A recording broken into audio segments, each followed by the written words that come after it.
కార్యక్రమానికి ముఖ్య అతిథిగా వచ్చినటువంటి మన ఫైనాన్స్ మినిస్టర్ కేశవులు గారు, అలాగే రాష్ట్రంలో ఎంతో పేరెందుకు తగినటువంటి భాష్యం రామకృష్ణ గారు, వీరందరికీ కూడా ధన్యవాదాలు తెలియజేస్తా ఉన్నాం.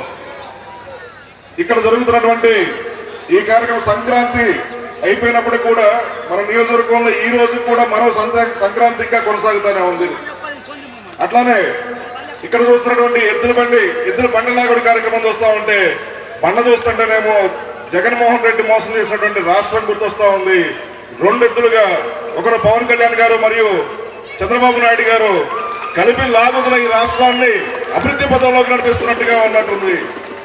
ఇటువంటి మహత్తర కార్యక్రమాన్ని మొదలుపెట్టి ఒక పండగ కోలాహలాన్ని ఏర్పాటు చేసినటువంటి పత్తిపాటి పుల్లారావు గారికి కూటమి తరపున, జనసేన పార్టీ తరపున, భారతీయ జనతా పార్టీ తరపున అందరికి కూడా మరొకసారి శుభాకాంక్షలు తెలియజేస్తా ఉన్నాము.